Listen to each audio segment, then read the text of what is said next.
Good morning, everybody. I was guided to do an empowered feminine live video before I end up doing my Divine Rebel members private readings for the day. This series, the Empowered Feminine, these readings come in divine time. Feminine not being female, but feminine energy. So this is how you can better understand where the feminine energy within yourself is at, regardless of gender, where your feminine energy is at. That is your yin energy. That is your receiving. It is how we feel about the experience. All right. It is our intuition. It's our emotional body and how our emotions kind of set off as a sensor for when we are in things that are in misalignment, right? If it doesn't feel good, if it's causing stress, if it's causing anxiety, if it's causing all kinds of things, then it's typically out of alignment. Good day. How are you, Tanya? And so this is kind of an insight into where empowered divine feminine energy is. I've pulled several decks. I've got my own energetic alignment cards. I do have a couple of them still available in my Etsy shop. All right, just like 2.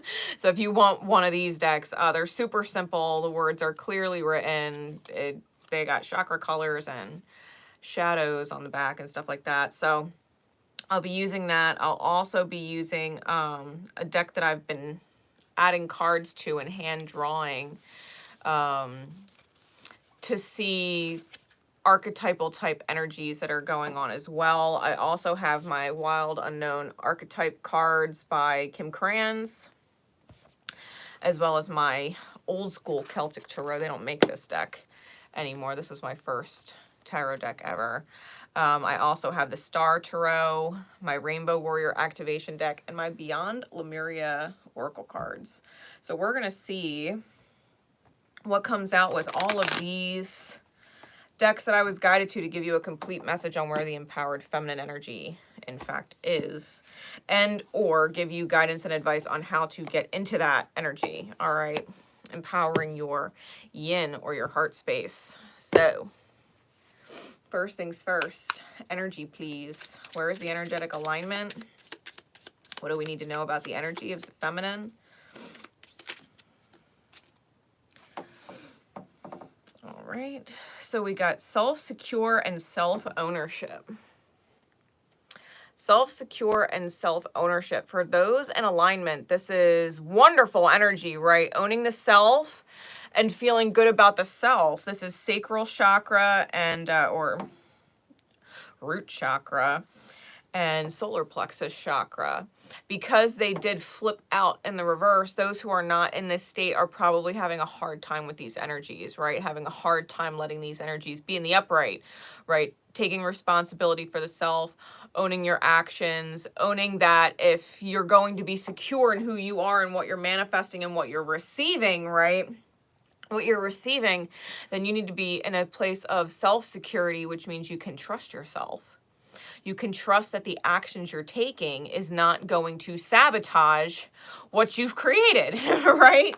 Being self-secure knows that who you are is not actually going to sacrifice the manifestation, and that who you've aligned yourself with, they are not going to sacrifice or sabotage the manifestation, right? That you are secure in who you are, the choices that you're making, and who you're connecting with because of that, right? That you own your energy and the actions that you take, right? Because solar plexus is all about action. It's all about confidence in the self. So empowered feminine energy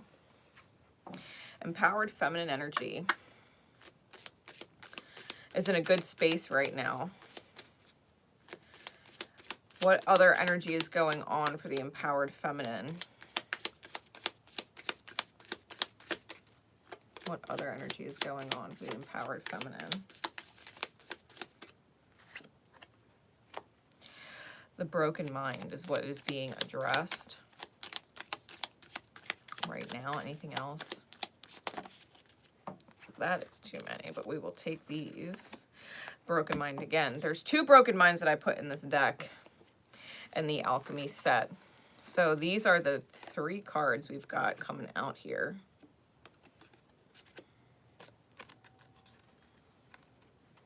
All right, we've got the broken mind and alchemy. So the divine feminine energy, right? The empowered feminine energy is learning how to see people in misalignment and register them in the mind as misaligned. And seeing beautiful earth angels in the reality and not registering them as misaligned, right? It's a rewrite or a rewiring. If you look closely at these 2 cards,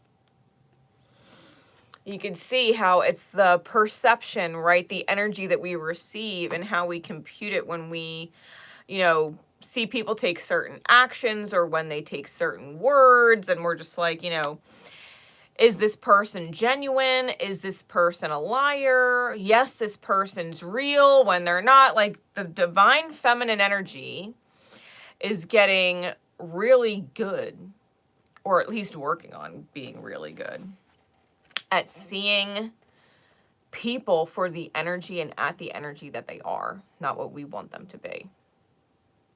Because if we're registering someone misaligned as an angel and we're seeing the good in them, right? This is the empath. This is the empath who sees misaligned energy and sees the good in them.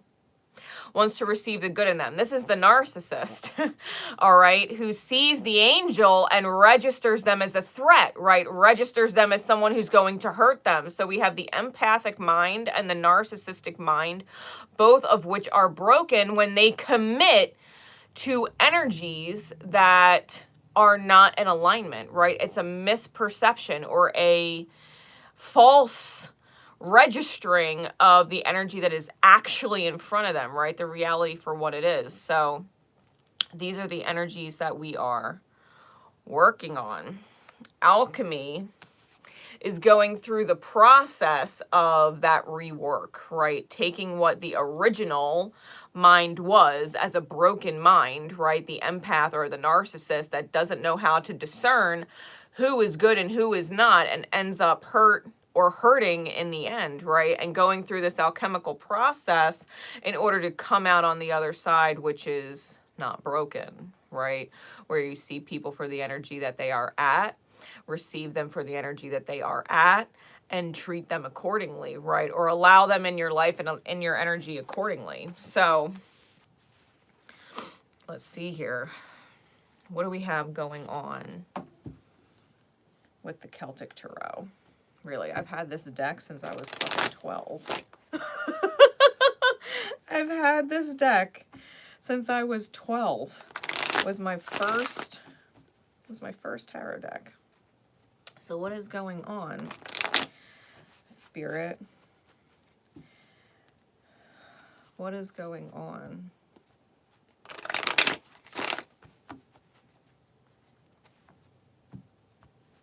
What insight do we need at this moment for the empowered divine feminine energy?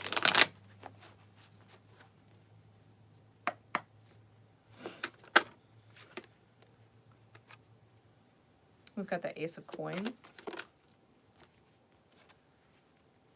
the Sun card, the Three of Wands,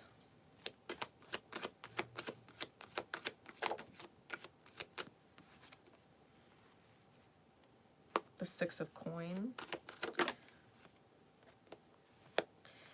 the Queen of Cups. Give me one more.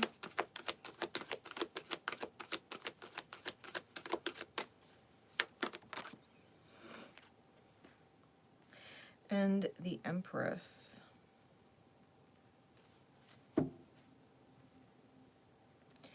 Bottom of the deck is the Ten of Swords. Top of the deck is the Nine of Wands. So this energy, the Nine of Wands being on top, is addressing the fact that the brokenness of our minds, right, whether you are the empath or the narcissist, right, having a hard time registering or seeing people for the energy that they are,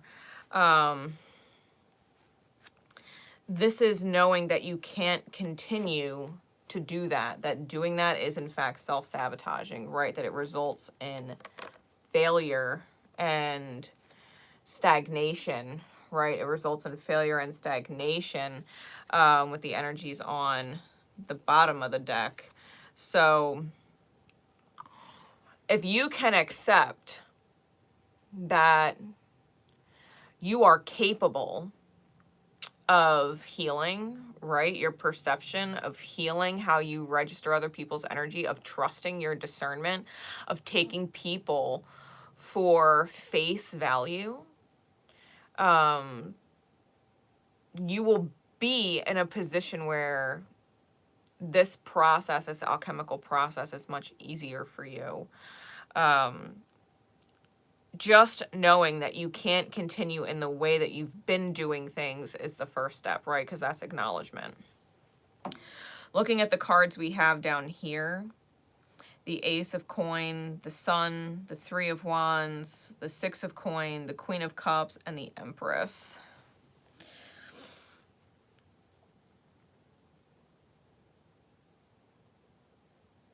The Ace of Pentacles starting the reading is all about new foundations, right? It's all about new foundations. It's about,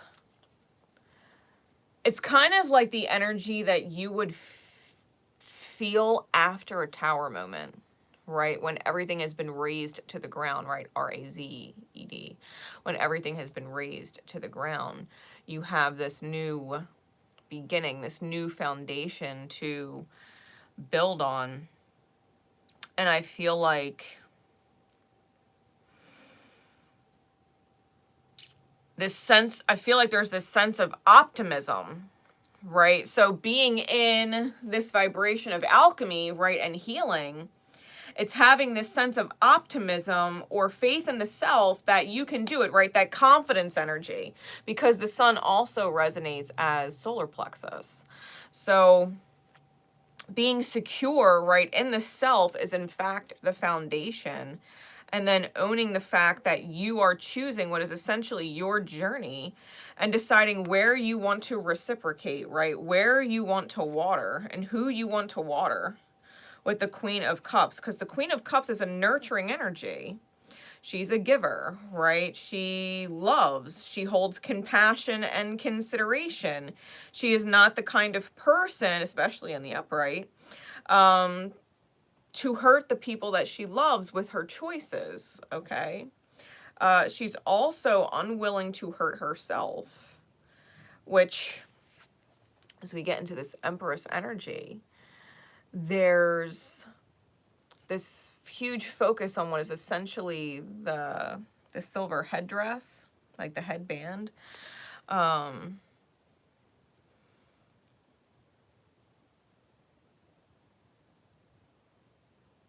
Or the necklace, right? Depending on how you would wear such a piece of jewelry. But I feel as if because there's the Celtic knot, but it's also very dragon. It's weird because a couple of the little buckles in here almost look like heads, like dragon heads.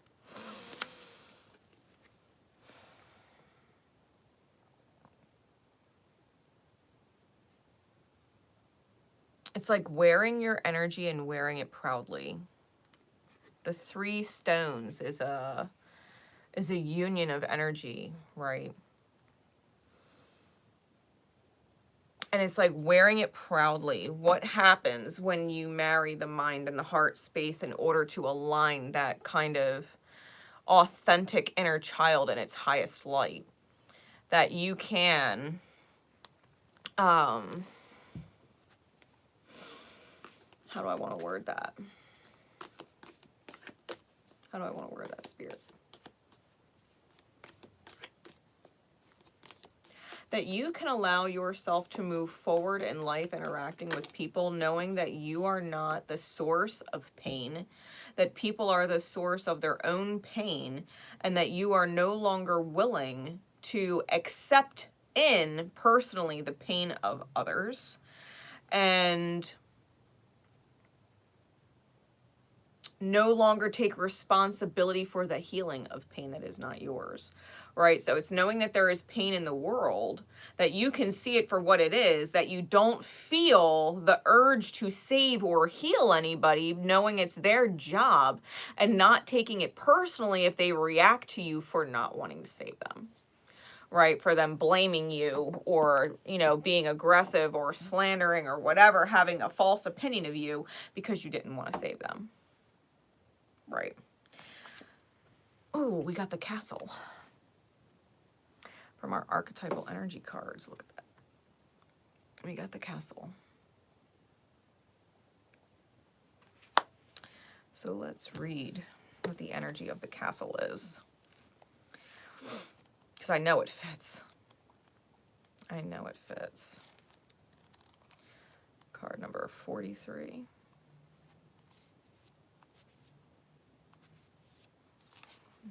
I'm getting good at my Roman numerals. Card number 43, the castle. Keywords are the palace, the penthouse, the fortress. All right, if you wanted to screenshot that, you can. I want to read it for you.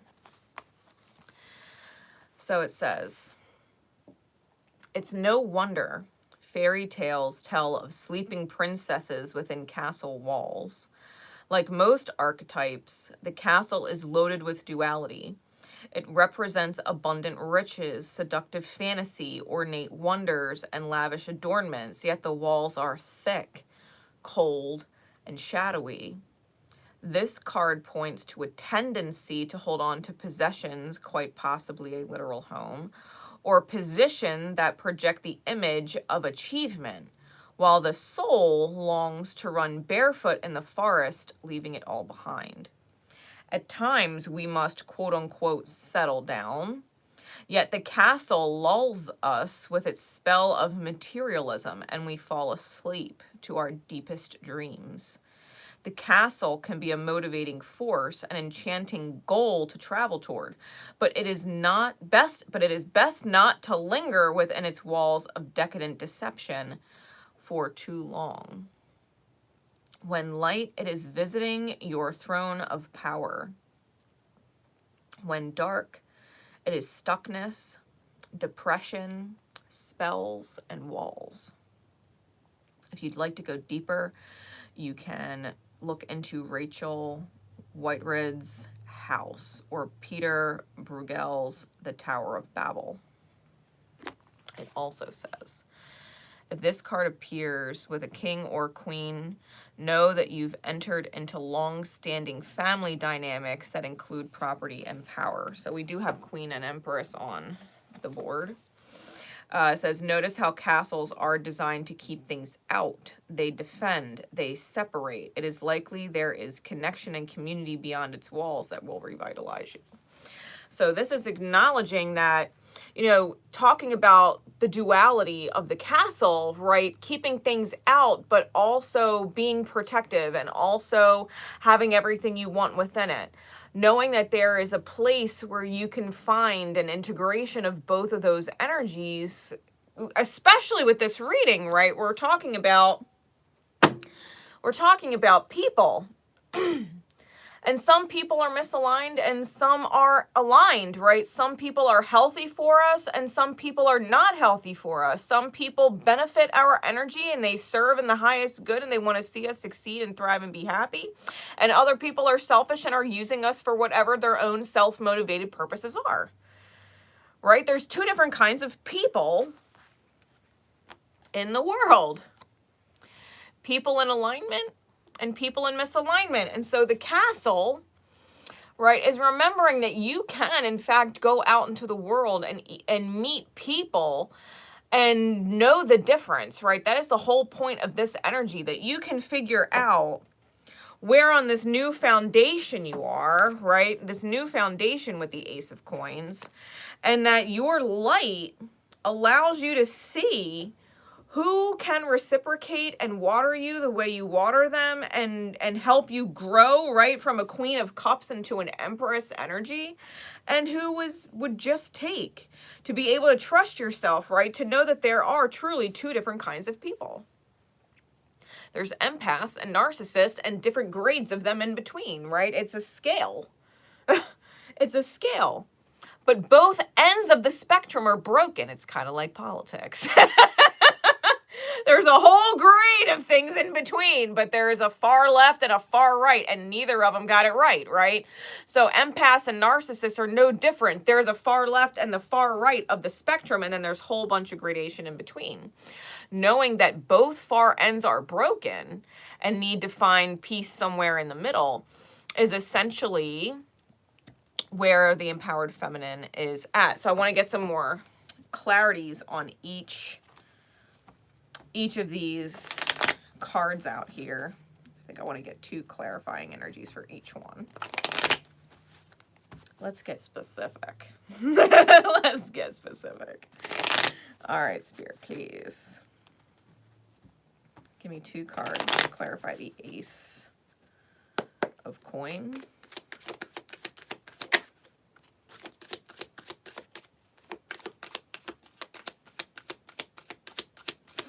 I love the art on these cards.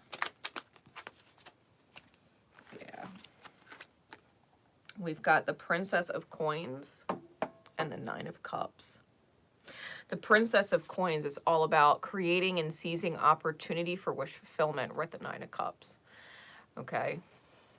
This is about being in that protective energy with the bear spirit medicine, being in the grace and flow of the universe with the swan medicine. You know, this is about being in alignment with your inner star, your inner healing. The deer is about being kind and gentle. The beaver is about building and diligence, right? Putting in the work. The porcupine is about protection. It is about protection. It is about having serious defenses, that just because someone perceives you as a non-threat, perceives you as someone who can't defend yourself, doesn't mean you're not. Doesn't mean you're not, right? It is knowing your strength despite appearances or how people perceive you or try and project their energy of what you want to be onto you, like knowing who you are. And of course, Faye is remembering your magic. We got butterflies and stuff like that here. Knowing that Spirit is with you and is going to give you exactly what it is that you desire when you stay in this alignment of taking ownership, right? Self-security, taking ownership of who you are and where you are in your own alignment.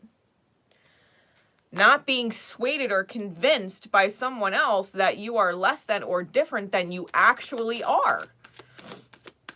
Someone can be a narcissist and look at you as an empath and say, yeah, I can manipulate you. And you're just like, listen, I understand that side of me, but that side of me won't be taken advantage of. I see very clearly who you are. You know what I mean? And it's understanding the different inner politics of people, right? The inner politics of people. So clarifying the Sun.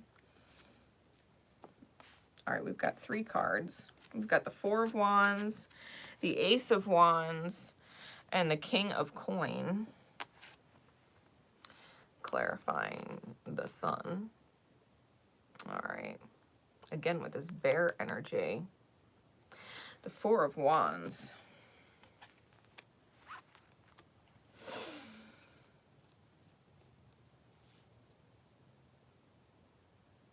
And the Ace of Wands with the King of Coin really bears on this card as well. And unicorns.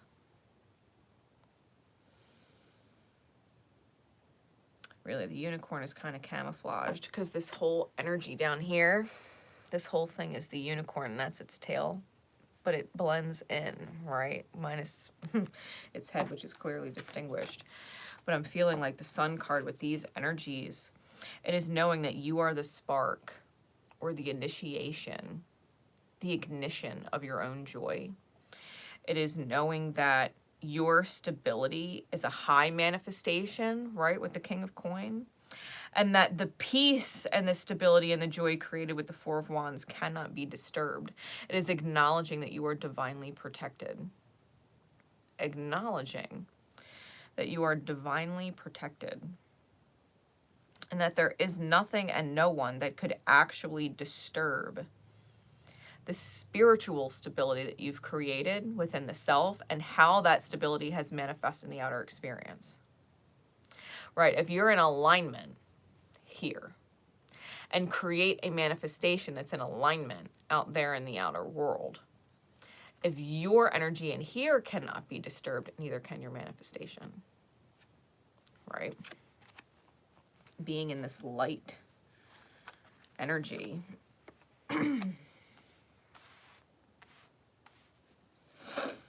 All right, clarify the Three of Wands.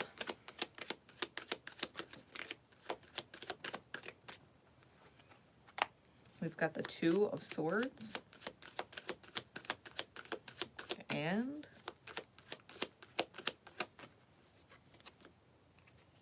the Ten of Cups. I feel with these energies, it's almost like, because the Two of Swords, the eyes are closed, and it's an as above and so below type energy, right? With the Two of Swords, as above and so below. And one of the swords is in fact a unicorn horn. It's not your typical sword. So, right, like a magical weapon.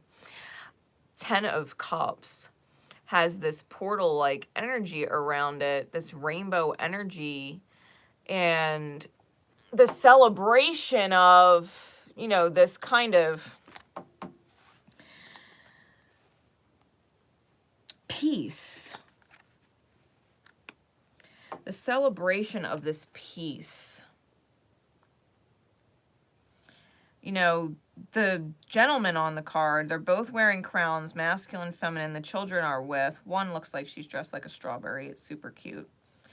And he has what is essentially a butterfly, right? This huge butterfly and rainbow on his chest. And they're with the deer, which is the symbol of gentleness. The fish inside the cup and the dove. So I feel like, and with the full moon, it's all about releasing, right? Full moons are about release. So it's about releasing control of what you want to see and how you think you can do it. Two of Swords being a crossroads energy, the double ravens being symbols of both Odin and Hecate, right? The ravens.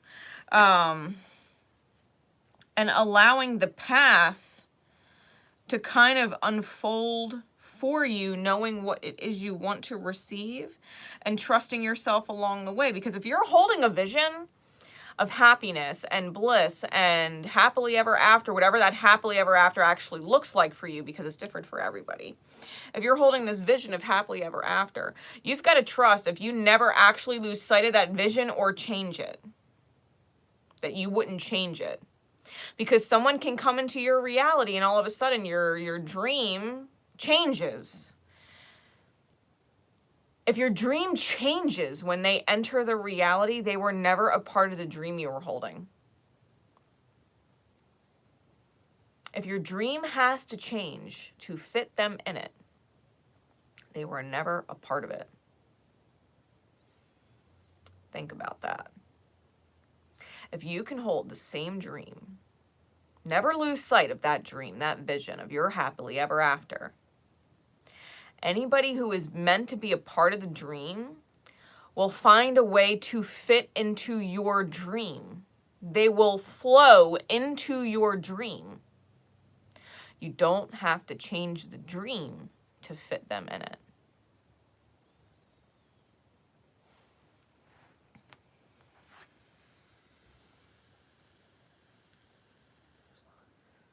Allow yourself to keep your eyes closed and focused on the dream, not focusing on what the reality is going on out there. Closing the eyes and seeing from within the self instead. Seeing the vision, right, of the dream. And allowing yourself to take that journey. to take that journey, whatever that means. Do not change your dream unless you really, truly do decide you want a different dream. Because if you continue to focus on the same dream, that is the dream that the universe has set into motion, set into play to manifest. But how many times are you going to change your dream? Because the more you change your dream, the more the universe has to reroute, redirect, realign, position people, places, circumstances, right? Serendipity to make it happen. But if you continuously focus on the same dream and allow others to flow into your dream, you're not going to lose the dream. You're going to manifest it, right? Because it's all that you've focused on. People will either fit into it or they won't. They'll vibe out. And if they vibe out, they were never a part of it to begin with.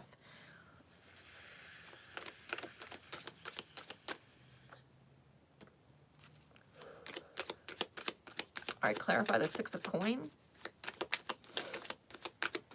Clarify the Six of Coin.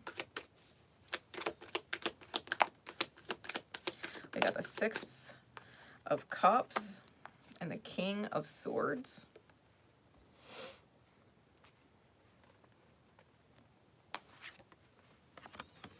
Six of Coins clarified by the Six of Cups and the King of Swords.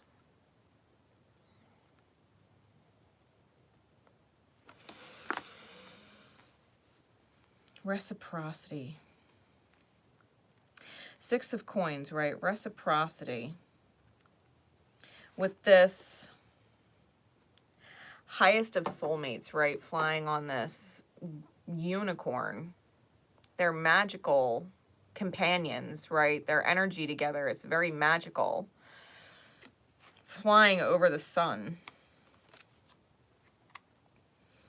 And this King of Swords energy, this Aquarian type energy. Or to be fair, the cardinal sign of air, Libran energy. Because kings are, in some decks, they're the cardinal signs, not the last of the signs of each zodiac, but the cardinals. So cardinal air, right? Libra or final evolution, Aquarian energy. This is about what is fair from a higher perspective, right? What is fair and just energetically. When you allow yourself to be reciprocal and partake in experiences with reciprocal people, right? When you've healed this energy, when you have found a happy middle, right? When you have found a happy middle, you connect with what is essentially your most magical of soulmates, right? Whether those soulmates are friends or romantic partner, or soul family, right? Or you connect with your family, blood family on like a different level, right? It's allowing what is fair and equal and just to be experienced, right? An equal share where we find ourselves in the King of Swords energy. There is not actually power grabs or power struggles, right? Where we find ourselves in King of Sword energy, we understand that everything happens for a reason in order to teach. And then once a lesson is learned, it really is truly bringing us closer and closer to the middle. And when you're in the middle, there is no, I am above you, I am more important than you, my opinion or my feelings are more important than yours. The King of Swords is, in fact, very detached from the things that are important in lower vibrations. The King of Swords doesn't necessarily feel the need to speak unless it is imperative to maintaining balance, right? Unless it is imperative to being in alignment with the higher, right? With the higher, acting from a place of divine will. The suit of swords is masculine in its energy, right? Coins and cups are feminine, but wands and swords are masculine. So it is about acting from a place of divine perspective. And knowing that when you do that, you're reciprocating with the outer experience and helping other energies that are still locked in one or the other end of the spectrum, getting them into the alchemical process to bring them to center, right? It's always about center. I feel like the empowered feminine, if you want to look at this as a manifestation, is pulling in a soulmate who's very much so in alignment and sees things differently than most people, right? Sees things differently than most people.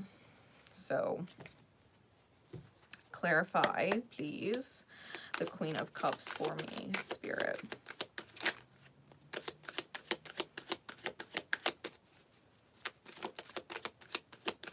Give me one more.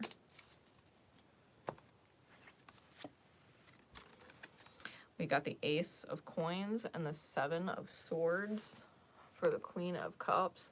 You see, the Queen of Cups is going through this transformation to the Empress energy because she's been robbed of foundations before. She's been robbed of beginnings before. She's gone through the Tower moments before, right? There's a reason why Tower, the 16 major arcana, adds up to a 7, right? The Queen of Cups acknowledges the need or want or desire or drive, right, to build on a solid foundation. And in this particular one, it is a tree. It's a solid family. So family, solid family, may have been something that they've been robbed of before, especially if it does pertain to sacred soulmates in a romantic sense, because they become our family, right? Sacred soulmates, they are, in fact, our family. Beyond blood, right? And they've been robbed of this kind of family energy. They've been deceived. They've been deceived, right? The Seven of Swords, from this beautiful beginning that they've always wanted that started the reading.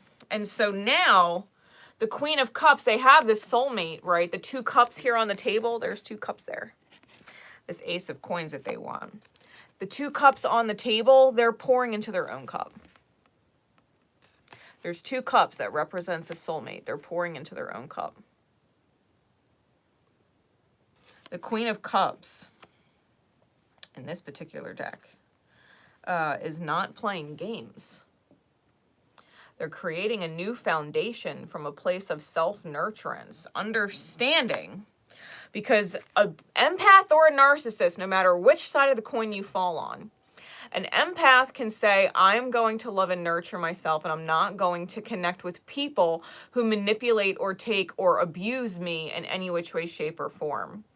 I'm going to love and nurture myself and create healthy boundaries.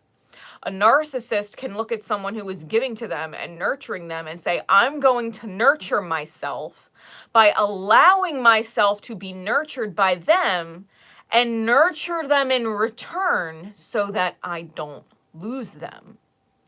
They fill me, and if I hurt them, I ultimately end up hurting myself because I lose the person filling my cup. It's understanding that healthy boundaries can be created with people that we don't actually witness. We're not actually witnessing the reciprocity, right? That healthy boundaries can be created, like, you know, you've given or you've poured, but it's not being acknowledged or reciprocated in any way. And so it's like, okay, so I'm not going to continue to give and double down on the investment because I already invested and it wasn't returned, right? Drawing a healthy boundary sooner than later. And then seeing someone who is giving and saying, instead of saying they're doing it for a motive, like, just reciprocate. Just reciprocate. If someone is giving, then reciprocate. See if they continue to reciprocate, because someone who is using you or manipulating you will stop reciprocating. They kind of give you a bite of the cake, right? They give you a whole bite of the cake and say, here, taste this cake. And they're holding this whole slice of cake. And they're like, here, taste the cake. I have this amazing cake. And you taste the cake and you're like, oh, and you do all this wonderful stuff because you love the cake, right? And then they're like, okay, well, I'll give you these little crumbs if you continue to give me all of this XYZ, because, you know I have everything you want, but I'm not giving it to you. It's knowing that when you're in a narcissistic position, that there are people that if they are giving to you, that you can reciprocate and give back. And if they stop giving, you can stop as well, right? Reciprocation is something that doesn't end when people are in alignment. When people are in alignment, this is where the empath and the narcissist on both far ends of the spectrum get it screwed up. One continues to give and pour, when the other is not giving and pouring back and there's no reciprocity, and the other refuses to give because of a fear that the other will stop. So the answer is, if someone is giving to you, reciprocate. If they stop giving, stop reciprocating. It's very simple when you think about it, right? You don't have to be afraid of overgiving. You just stop when they stop. If you've given a little bit, fine. No loss. So what? So you gave a little bit. They didn't reciprocate. All right. Different direction then. You don't keep investing in a black hole. Here, I'm going to give the black hole more light, and it just sucks it up. No. If someone is not reciprocating, stop. You don't have to be afraid of giving, whether you're the empath or the narcissist, because that's what it comes down to. And that's why they'll flip-flop back and forth.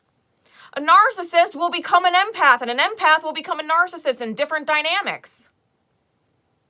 They'll flip-flop between the two, being afraid to give, knowing they need to give, wanting to give, not wanting to give. They flip-flop. Find a happy middle. Either someone's reciprocal or someone's not. Either someone is continuing to give to you when you give to them or someone's not. Someone's considering you and you're considering them or you're not. Like, it's very simple. Actions speak very clearly. God knows you better have the same fucking love language, or that's going to be hard. And if you don't have the same love language, you better at least acknowledge the fact that they speak a different one than yours, and you can understand it even if it's not your native tongue, right? It's not your native language. But understanding that it's theirs, right? Clarify the Empress, please.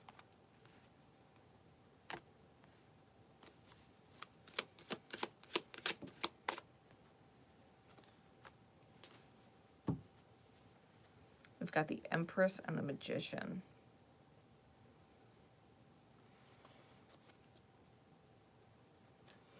The Nine of Coins on the bottom. And the Eight of Coins on top.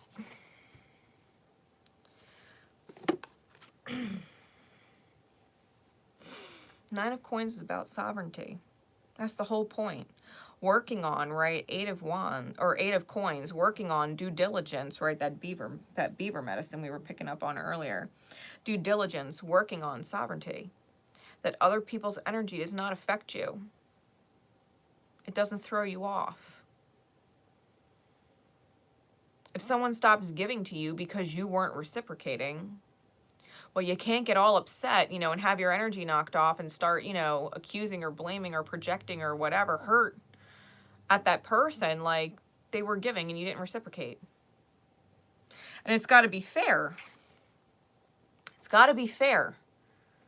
Just because someone's giving 90 and you're giving 10 does not mean it's fair. Well, I'm giving and they're giving. Okay, yeah, but one is giving 90 and one is giving 10. Or one is giving 60 and one is giving 40. That's not fair. Now, are there going to be times where someone gives 60 and someone gives 40 because 40 is all someone can give at the time? Yeah. But that person that's giving 40 because they can't give 50 is going to make it up and give 60 later and give the person giving extra a break. Say, listen, you only have to put in 40 right now. I know you need a break. Let's balance it out, right? It's got to be equal because the Empress with the Five of Cups and the Magician knows and sees that manipulation, one, right? This is why the Empress is the Empress. Manipulation, one, leads to the Five of Cups energy, which is regret. It's not being in flow. It's trying to control it, right? It's trying to control it. An empath who continues to double down and invest in a narcissist is trying to control the reality and heal someone because they think they can heal them. If they just love a little bit more, that person will reciprocate. They're trying to control it. They're trying to control that person's pace, trying to control that person's healing, whether they realize that or not. The Empress also knows that the opposite end of the spectrum, right? Narcissism is trying to control the reality. They're trying to control not being hurt. They're not giving because they don't want to be hurt. They're trying to control it. And what happens is they end up getting hurt anyway. They hurt because they're not reciprocating to the person that's loving them, right, and giving to them. The manipulation or the attempt to control ends up in regret. Spilled cups. The Empress also knows that when something is misaligned, when the universe works its magic and something is misaligned and parties or energies leave your life, that it's making space for something better. The Two of Cups and the rainbow, right? It's leaving room for transformation. The Empress is very well aware of the dichotomy of the magician, the duality of the magician. There's manipulation, and then there is divine magic. Both are within the self. We can choose manipulation or we can choose our own divine magic. One yields regret, and the other yields transformation in that which is aligned. The Empress has mastered the understanding of this. Okay?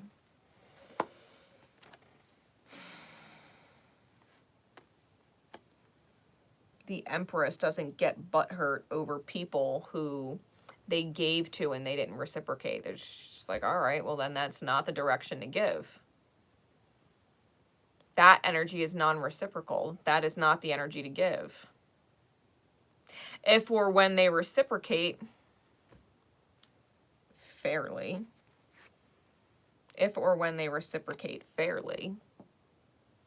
I can continue to give again there. But if they don't, well, then they don't, right? It's not the manifestation. The Empress is aware. So with this spread,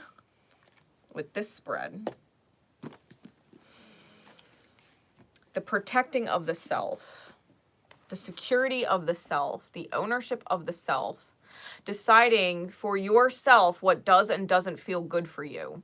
It feels good to give to people who give back to you, right? That feels good. Feels like shit if you're giving to someone who's not giving back. And to be fair, it feels like shit if you're taking from someone and not giving back because you're afraid. Because ultimately, you know damn right well you're going to lose that fucking person. That your fear is going to cost you them. It hurts. When we don't own the self and feel secure within the self, it hurts. When we don't take responsibility for our actions or our inability to act, it hurts. It hurts. Narcissists know it's only a matter of time. It's only a matter of time before they lose the person giving to them. It happens every time. It happens every time. Because they don't reciprocate. They don't give back. They're too afraid to give because they're afraid of getting hurt if they give. They're afraid of wasting their love or wasting whatever, their resources. They're afraid. They're afraid of giving. Because what if they give and they lose?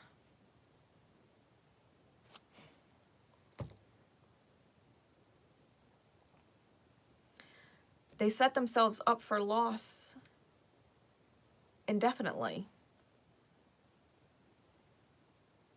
They set themselves up for loss indefinitely.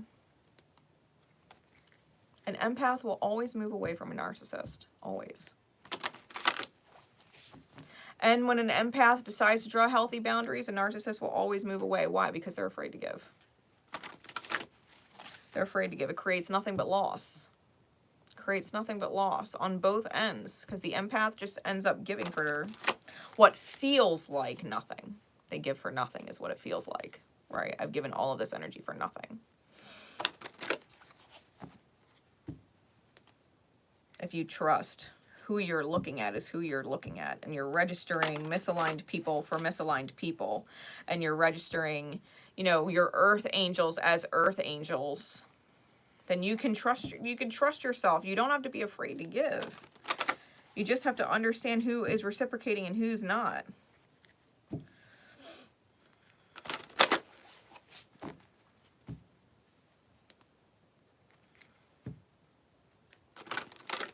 All right, Spirit.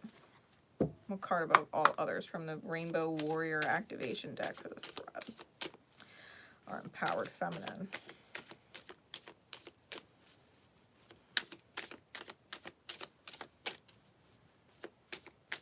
Yeah, don't ever be afraid to give. Ever. Just know when to draw healthy boundaries and when to stop. And when to continue, for that matter. Right? When to continue giving. Breadcrumbing doesn't help anybody. Ooh, 48 is union.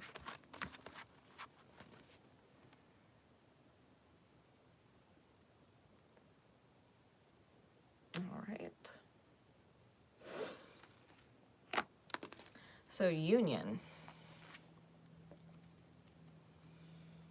Lovers, romance, sexuality, intermingle, connection, and intersection.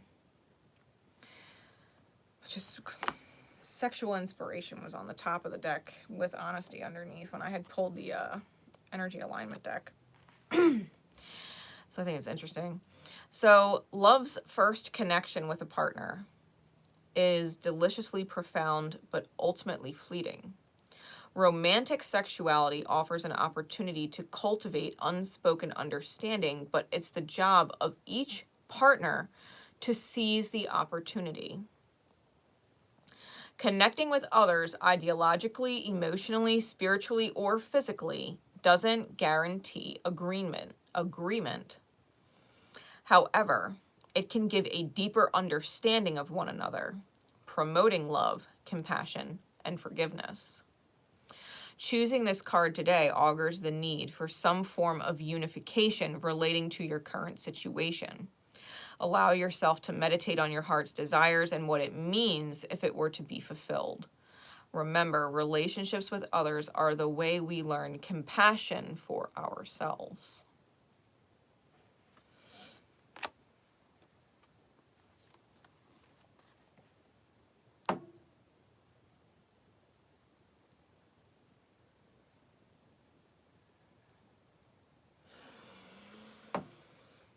If we don't understand, right? Love's first connection is profound but fleeting. If each partner doesn't seize the opportunity to allow it to continue. Love is a beautiful feeling. It only lasts when both people involved, whether they are romantic partners or friends or family or anybody else, the only way that love can continue in the dynamic is when both people seize the opportunity to allow it to persist, to allow it to continue. Both people have to continue to invest and receive and hold gratitude and compassion and everything else for each other. It's the only way it works. It's the only way it works. Everybody has to continue to put in. If everybody goes the opposite direction and nobody wants to give, then we have a pretty fucking sad world. Everybody has to give. Everybody has to hold compassion. Everybody has to hold understanding and invest in some which way, shape, or form.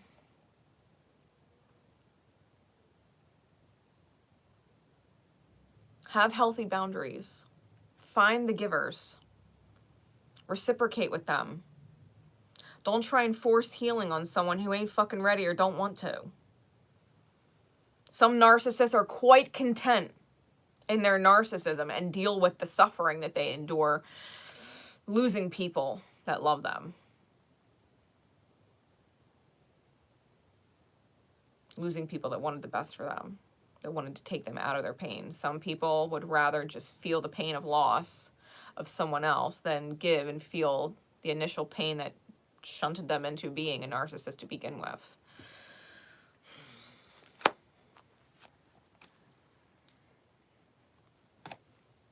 Narcissists aren't just born that way.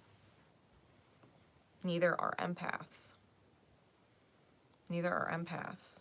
It's learned. It's learned.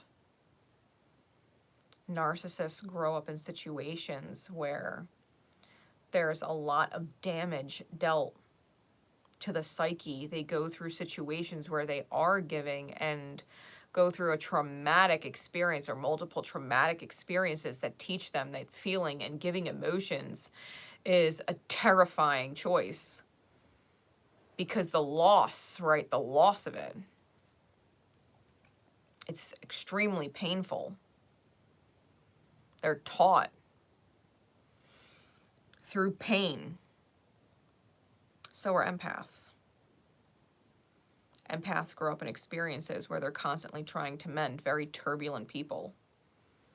Constantly trying to be the stability, constantly trying to be the support, constantly trying to be the buffer and make it better, make it more peaceful.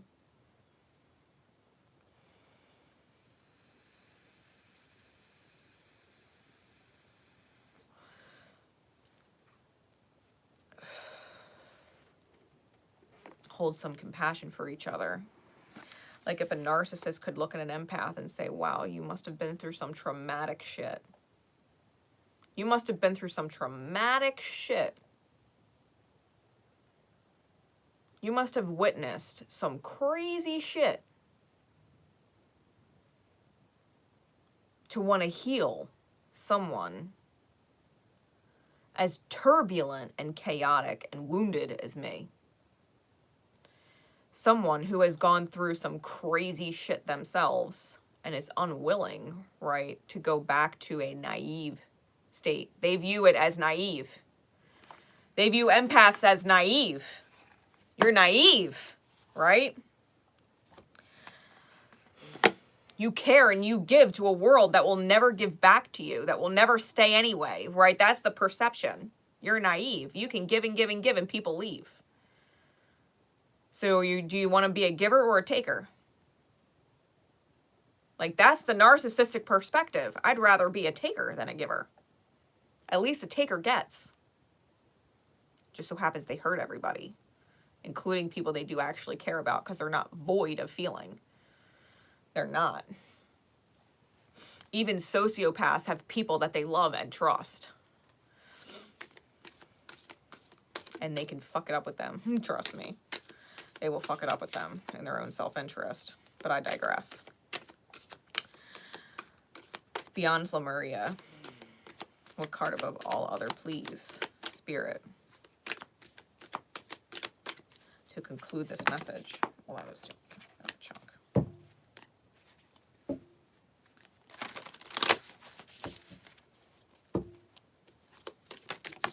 There we go. We get two. Awakened awareness and healing.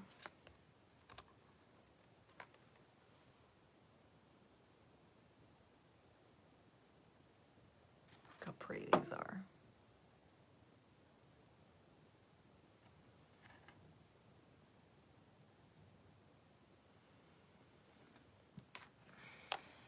Card 17 and card 30.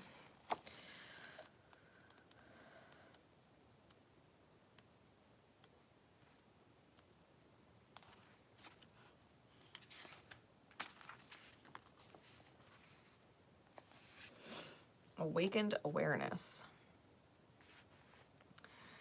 Beyond the veil, clearing distortion and illusion, awareness of what's running us subconsciously, communing with our God force, energetic sovereignty, growth outside your comfort zone, the collective awakening. Physical reality is the tip of the iceberg. The tapestry we see at surface level is just a fraction of what is going on beyond. Awakened awareness can take place when we start to look between the lines at reoccurring themes, aspects, and symbols that gain our intuitive attention. These are keys to a hidden overarching plan and a greater weaving. This oracle speaks to the deeper nature behind all we know with our eyes and minds. Also known as the matrix or the veil, once discovered, it is easy to get lost in it. We are conditioned to be disoriented in our physical reality so that anything outside of it becomes unfathomable. Thus, we seek a framework that parallels the nature of the laws of this limiting place, and yet there is a lot more going on, and our awakening awareness would like us to stretch our consciousness to grasp it. This awareness activates our intuitive system, helps us navigate what is true, and supports us in becoming more sovereign and empowered. You know, when it talks about being unfathomable, a narcissist has been so taken advantage of, right? A narcissist has been so taken advantage of that everything is conditional. Everything is conditional. That they do not understand unconditional love. It's unfathomable to them. They've never witnessed it. They don't believe it. It doesn't exist. Everything comes with conditions. Everybody leaves eventually. When the conditions aren't met, people bounce. They're out. They don't give a fuck. So when someone actually gives a fuck, it's unfathomable to them. An empath is so grateful for peace, so grateful for consideration, so grateful for people who pour into them, that it's unfathomable to them how someone can be truly disconnected from the love they're giving, how it's not registered, because they couldn't fathom not being grateful for someone who considers them. How could I not be grateful for someone who took the time to consider me? How could I not be grateful? How could I not want to give back? How could I not? To the empath, the narcissist, their way of thinking, the fear of giving to an empath, that's unfathomable. How could you be afraid to give? How could you be afraid to love? To the empath, it's unfathomable. Awakening consciousness is taking off the veil, right? This matrix that we get lost in, helping us to become sovereign, helping us to see the reoccurring themes. The keys, right? Talking about the keys, Chiron in astrology is the key. Its symbol is quite literally a key. Chiron's the key. People with squares or challenges to Chiron have a very hard time giving. A very hard time seeing how giving is a good thing. Every time they give, it hurts, right? It's a pattern inside their chart. When planets hit that space, hit that spot, their Chiron placement, planets keep hitting it. It creates a pattern that they have to heal through, right? Challenges that we have to rise to, right? Rising to the challenges. Understanding that there is a pattern. It's not that giving is bad, it's giving to misaligned people who aren't reciprocating is bad. Giving to people who are not grateful, that's bad. You know when someone's not grateful because they fucking stop saying thank you. They stop. Even if they said thank you before, they stop.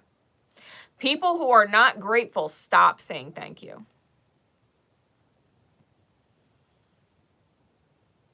Stop appreciating you. Because thank you doesn't just come with words, it comes with actions.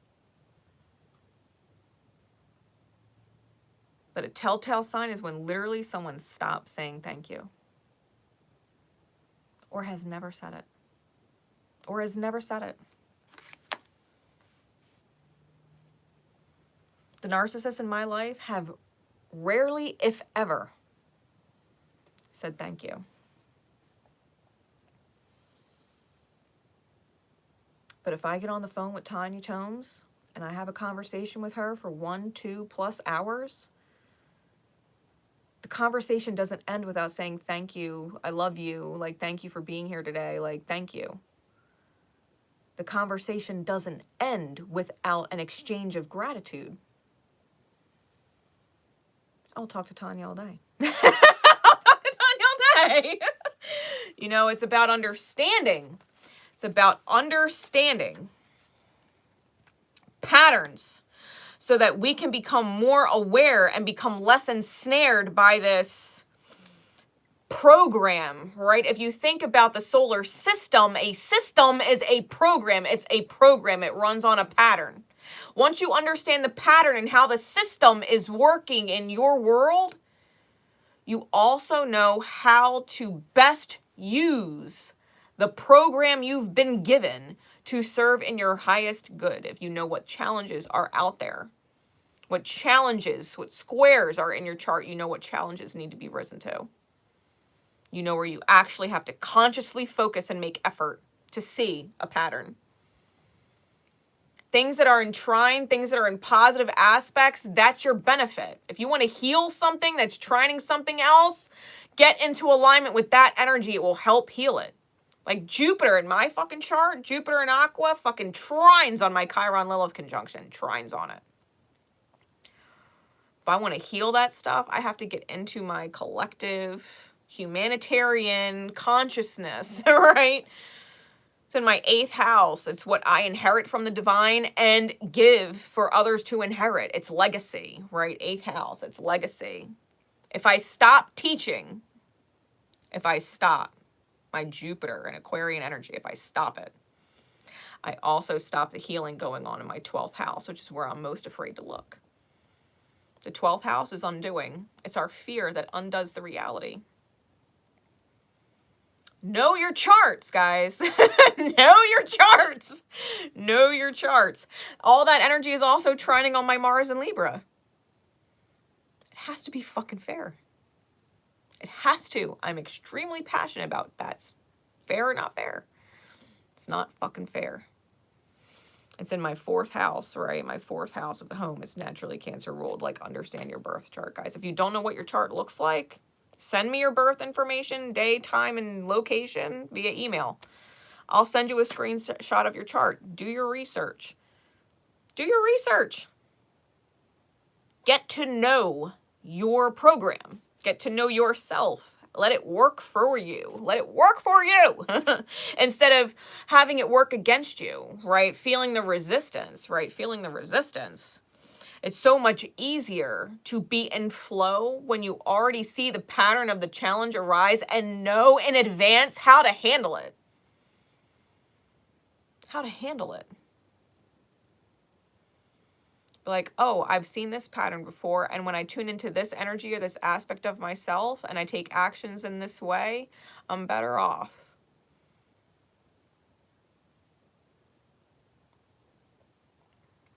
It will work like a pattern every time. You will be better off every time.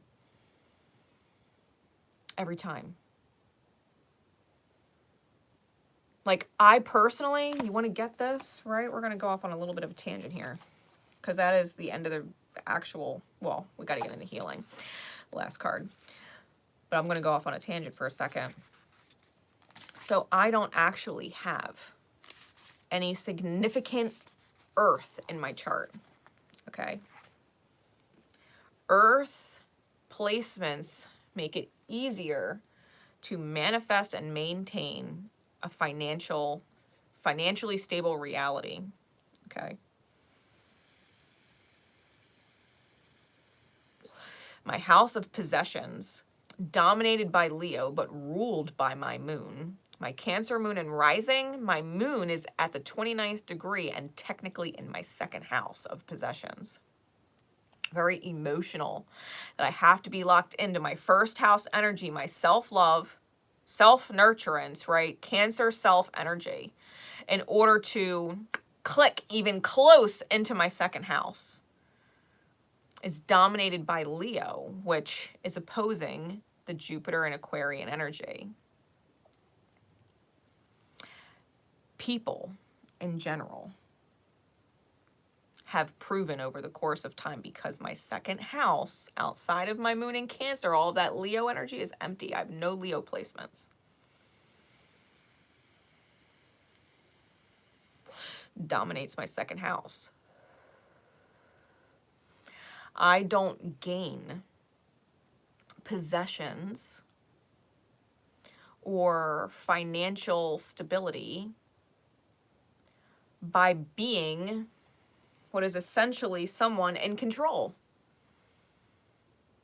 I don't get it by being in control. My Jupiter in Aquarius energy says you must flow with the divine perspective of things. It has to integrate. Oppositions are integrations. Just like squares are challenges that we need to rise to, oppositions are integrations.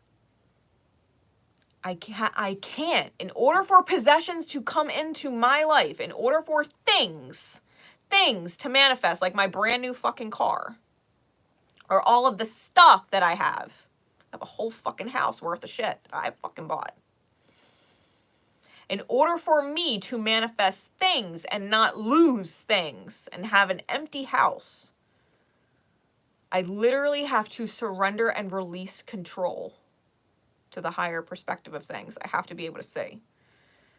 Like when shit was going down, if you go back and watch episode 2, The Empowered Feminine, episode 2, I was talking about how, you know, the repercussions of telling the truth, but that truth was always in alignment, always. No matter what, that I had to damn myself for the truth to be the truth in order to get the highest good result, which did end up being a suspension, and ultimately the reason why I left that job. Because not only was I suspended, the woman, my admin, was beyond a different fucking level of rude. And she gaslit the shit out of me, and I don't play that. As soon as I got out of that fucking conference, I was like, that's it, I'm looking for a new job. I will not work for that. Working for that doesn't feel good. Was okay with it. Found my new job, which I love. I've been there 2 months, and as of Monday, I'm getting promoted. I've been there 2 months. I'm getting promoted. I'm getting a raise. I just got a brand new car. I'm looking at getting a house. Why? All right, Spirit. I'm not going to try and control it. I surrender. I can't give power. I can't give power to wanting power. I can't give power to wanting control because my second house, the Leo energy, is empty. It's empty. I don't make money by trying to seize control. I don't develop things that I need in my life, the luxuries of life and experience, by trying to seize control. Think about that.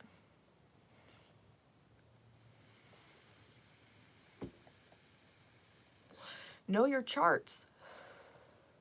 Understand the pattern. If I were to have tried to control it, if I were to have tried to stay in that job, I'd be fucking struggling. I wouldn't have the amount of money that I have now. I wouldn't be making what I'm making now. I would have been capped. Wouldn't have been able to get my car. Wouldn't have been able to afford it. Wouldn't have been able to maintain it.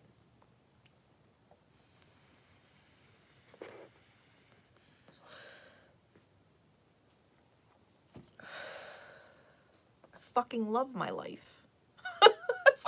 Love my life. Know your patterns. It's worth it, right? It's worth the investment. You're healing, being awakened to awareness. It's fucking worth it. All right, so healing. Energy rebalance, energetic awareness, healing yourself and others, exploring healing modalities, Reiki, the chakra system, your unique and innate ability to heal, color vibration, soul sovereignty, auras and the meridian system, aligning to the highest good and optimal health. The Lemurians were well versed in the practice of the healing arts. They were naturally intuitive and accustomed to navigating energetic-based realities. We all have natural healing abilities that are advanced when we deepen our energetic awareness. When we perceive the world beyond our more well-known senses, we start to receive information and wisdom that is different from that which stems from intellect.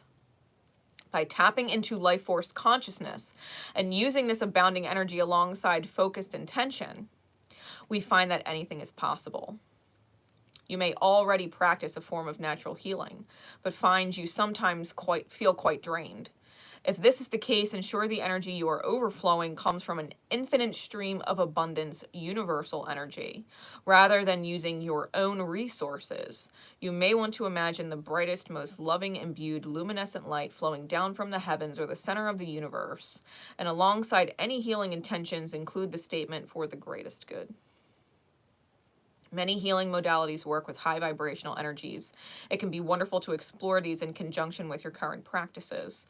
If you haven't done healing work before but feel called to do so now, follow this instinct. Being able to offer healing to loved ones or yourself is a gift. Exploring the art of energetic healing will significantly increase your psychic sensitivity. Energetic healing is based on the meridian systems of the body. These systems, the chakras, are often depicted as colored wheels of light.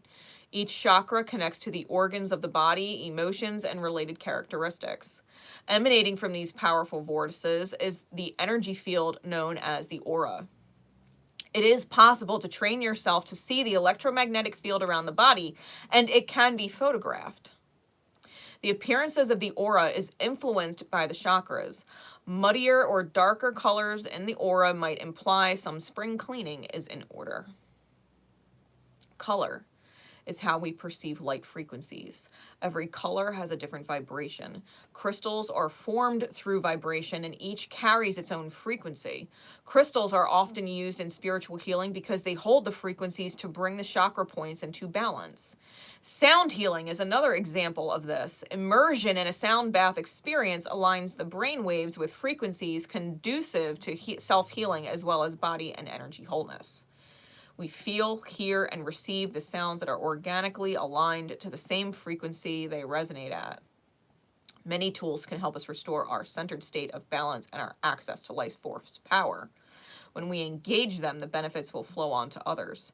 Healing is a path to true empowerment and energetic sovereignty. And as we collectively raise our vibrations and wake each other up, we will see massive shifts forward, and old hierarchical foundations will fall away. Focusing on your own healing. I was just saying this the other day. I was recording an outro, right? I recorded an intro the other day, and then yesterday I recorded an outro for my loaded videos. And I was reminding everybody, like I always said, if everybody in the world just focused on healing themselves, if everyone in the world just focused on healing themselves, the whole world would be healed. We're so focused on healing other people, empath, or not focusing on healing at all, narcissist, that nothing in the world actually heals. But if we all just focused on healing ourselves, just the one person, us, then the whole world would be healed. It all starts with you. When you focus in on your own healing,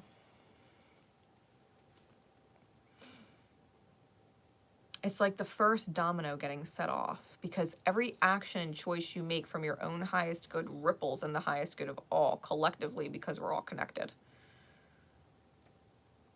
Focus on your own alignments. Allow yourself to listen to sounds that resonate with healings. Go through YouTube and find 7 chakra meditations and things like that. Call Tanya. Get a hold of Tanya and shoot Tanya Tomes an email. Coach TT, get a hold of her. Her Reiki with a twist. She's fucking magic, this woman. I've done multiple sessions with her over the years. Every fucking time. Every fucking time. I learned something about myself that is imperative to the next step forward every fucking time. She has Reiki. Use it. Use your crystals. God knows, when I'm sitting here at my table, I literally have like Everything's set up around me. Everything. All my crystals are around me. I keep them on me. If you can afford a piece of moldavite, and you want to rock your fucking world into alignment, and I do mean rock your world into alignment, get yourself a real piece of moldavite. A real one. There's one shop on Etsy that I know sells really nice pieces of moldavite. I'll link it into the comments afterwards. It's where I got mine. It will rock you right into alignment. 3 months, you'll be in a completely different reality. Anybody misaligned, done, gone, out of your reality. Moldavite, if they're misaligned, we'll click it out for you. Legit. I know people who are like, keep that fucking stone away from me. Why? Because they like control over their reality. They don't understand the misalignment they're in. They are afraid of the change. Moldavite is extremely healing. Extremely healing. Once you come in contact with that stone, if there's energies in misalignment, it's going to heal you. It just is. Moldavite. Use the tools that you've been given from the earth and from others. If you can't always be in a sound bath and be very consciously aware of what it feels like to be within that sound, right? To have that sound in your headphones or whatever, and literally just what it feels like to embrace that sound, because whenever you need to go back and you feel the need to realign, even if you can't do exactly that, maybe you're driving in the car, you can't sit and put your headphones in and start, going into a zone of realignment. But if you can remember that you consciously made the point to remember what that energetic space felt like when you were there doing that, you can just simply remember. Your body, your light will realign because you've experienced it and you remember. You can attune yourself. You are a powerful as fuck creation. Powerful as fuck. You have no idea the actual power you hold with the mind and the heart and the light that connects everything.